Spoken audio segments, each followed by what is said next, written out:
ଆସନ୍ତୁ ଆଜି ଆମେ ଜୀବନ ବଞ୍ଚିବାର କଳା ବିଷୟରେ କିଛି କଥା ହେବା। କିଛି ଏମିତି ଶିକ୍ଷା ଯାହା ଆମ ଜୀବନଯାତ୍ରାକୁ ଆହୁରି ସୁନ୍ଦର ଆଉ ମଜବୁତ କରିବ। ତେବେ ଚାଲନ୍ତୁ ଗୋଟେ ବହୁତ ମୌଳିକ ପ୍ରଶ୍ନରୁ ଆରମ୍ଭ କରିବା।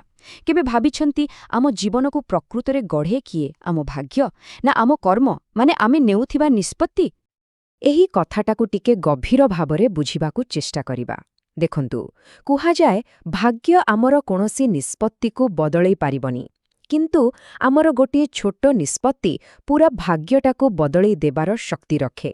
ଏହାର ସିଧାସଳଖ ଅର୍ଥ ହେଉଛି ଜୀବନର ଡୋରିଟା ପ୍ରକୃତରେ ଆମରି ହାତରେ ହିଁ ଅଛି। ଆଗକୁ ବଢ଼ିବା ଆଉ ପ୍ରକୃତ ବିକାଶର ଅର୍ଥ କ'ଣ, ତାକୁ ଗୋଟେ ବହୁତ ସୁନ୍ଦର ଉଦାହରଣରୁ ବୁଝିବା। ଆଉ ସେଇଟା ହେଉଛି ପ୍ରଜାପତିର ରହସ୍ୟ। କେବେ ଗୋଟିଏ ପ୍ରଜାପତିର ଜୀବନଯାତ୍ରାକୁ ଦେଖିଛନ୍ତି? ପ୍ରଥମେ ସେ ଗୋଟେ କୋଷା ଭିତରେ ପୂରା ସୁରକ୍ଷିତ ଥାଏ। ତାପରେ ଆରମ୍ଭ ହୁଏ ତାର ଅସଲ ସଂଘର୍ଷ, ସେଇ କୋଷାକୁ ଭାଙ୍ଗି ବାହାରକୁ ଆସିବାର ସଂଘର୍ଷ। ଆଉ ଜାଣିଛନ୍ତି, ଏହି ସଂଘର୍ଷ ହିଁ ତାର ଡେଣାକୁ ମଜବୁତ କରେ। ଏହାପରେ ସେ ରୂପାନ୍ତରିତ ହୁଏ ଆଉ ଶେଷରେ ସ୍ୱାଧୀନ ଭାବରେ ଆକାଶରେ ଉଡ଼ି ବୁଲେ। ତେବେ ଏଥିରୁ ଆମେ କ'ଣ ଶିଖିଲେ? ଶିଖିବା କଥା ହେଉଛି ପ୍ରକୃତ ବିକାଶ ସେତେବେଳ ଯାଏଁ ଆରମ୍ଭ ହୁଏନି ଯେତେବେଳ ଯାଏଁ ଆମେ ନିଜର ସୁରକ୍ଷା ଘେର ବା କମ୍ଫର୍ଟ ଜୋନ୍ରୁ ବାହାରକୁ ନ ଆସିଛେ। ଯେପର୍ଯ୍ୟନ୍ତ ସଂଘର୍ଷ ଆଉ ଚ୍ୟାଲେଞ୍ଜକୁ ସାମ୍ନା କରା ନ ଯାଇଛି, ସେ ପର୍ଯ୍ୟନ୍ତ ନିଜ ଭିତରର ଅସଲ ଶକ୍ତିକୁ ଚିହ୍ନିବା ସମ୍ଭବ ନୁହେଁ। ଠିକ୍ ସେହି ପ୍ରଜାପତି ଭଳି ଯିଏ ନିଜ ସଂଘର୍ଷରୁ ପରିଚୟ ପାଏ, ଆମର ପରିଚୟ ବି ଠିକ୍ ସେମିତି ଆମ କର୍ମରୁ ହିଁ ତିଆରି ହୁଏ। ତେବେ ଚାଲନ୍ତୁ ଦେଖିବା କେଉଁ ନାଁଟା ଆମ ସାଙ୍ଗରେ ସବୁଦିନ ପାଇଁ ରହିଯାଏ। ଆମ ସମସ୍ତଙ୍କର ଦୁଇଟା ନାଁ ଥାଏ।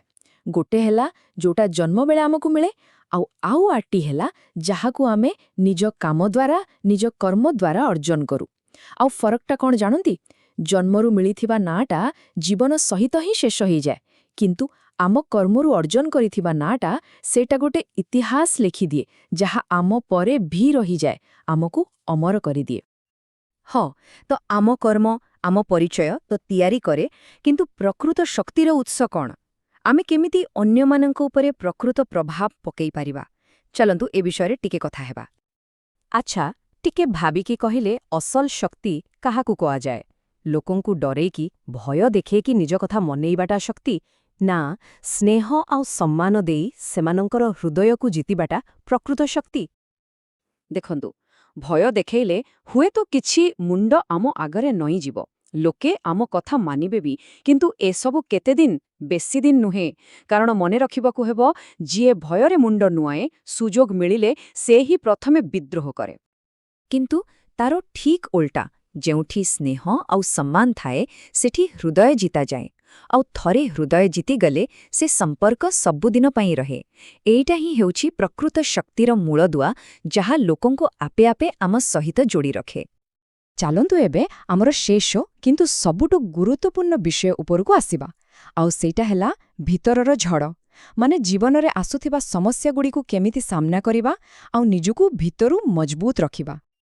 ଗୋଟେ ମିନିଟ୍ ପାଇଁ କଳ୍ପନା କରନ୍ତୁ, ତମ ଜୀବନର ଯେତେ ସବୁ ସମସ୍ୟା, ଦୁଃଖ, କଷ୍ଟ ଅଛି, ସେସବୁ ହେଉଛି ଗୋଟେ ବିଶାଳ ସମୁଦ୍ର। ଆଉ ଆମେ ସେଇ ସମୁଦ୍ର ଭିତରେ ଥିବା ଗୋଟେ ଛୋଟ ଡଙ୍ଗା। ସମୁଦ୍ରର ପାଣି ତ ସବୁବେଳେ ଡଙ୍ଗାକୁ ଘେରିକି ହିଁ ରହିବ, ଠିକ୍ ନା? ହେଲେ ଗୋଟେ କଥା ଭାବିବା ଦରକାର, ଡଙ୍ଗା କ'ଣ ତା ଚାରିପାଖରେ ଥିବା ପାଣି ଯୋଗୁଁ ବୁଡ଼େ? ନା, ବିଲକୁଲ ନୁହେଁ। ଡଙ୍ଗା ସେତେବେଳେ ବୁଡ଼େ ଯେତେବେଳେ ସେଇ ପାଣି ଡଙ୍ଗା ଭିତରକୁ ପଶିଯାଏ। ଠିକ୍ ସେମିତି ଆମ ଚାରିପାଖରେ ଥିବା ସମସ୍ୟା ଆମକୁ କେବେ ହରାଇ ପାରିବନି। ଆମେ ସେତେବେଳେ ହାରିଯାଉ ଯେତେବେଳେ ସେଇ ସମସ୍ୟାଗୁଡ଼ିକୁ, ସେଇ ନକାରାତ୍ମକ ଚିନ୍ତାକୁ ଆମେ ନିଜ ମନ ଭିତରକୁ ପଶିବାକୁ ଦେଇଦେଉ। ଶେଷରେ ଗୋଟେ କଥା ସବୁବେଳେ ମନେ ରଖିବା ଉଚିତ, ଗୋଟେ ବିଶାଳ ଶହ ଶହ ବର୍ଷର ବରଗଛ, ତାର ଆରମ୍ଭ ବି ଗୋଟିଏ ସୋରିଷ ଦାନାଠୁ ବି ଛୋଟ ମଞ୍ଜିରୁ ହିଁ ହେଇଥାଏ। ଦୁନିଆର ପ୍ରତ୍ୟେକ ବଡ଼ ଜିନିଷର ଆରମ୍ଭ ବହୁତ ଛୋଟରୁ ହିଁ ହୁଏ। ଏହାର ଅର୍ଥ ପୁରା ସ୍ପଷ୍ଟ, କିଛି ବଡ଼ କରିବା ପାଇଁ ଗୋଟେ ବଡ଼ ଆରମ୍ଭର ଦରକାର ନାହିଁ, ଦରକାର ଅଛି ତ କେବଳ ଗୋଟିଏ ଆରମ୍ଭର। ବାସ୍, ଖାଲି ଆରମ୍ଭ କରିବାର ଅଛି। ତେବେ ଏବେ ପ୍ରଶ୍ନ ଉଠୁଛି, ସେହି ଆରମ୍ଭଟା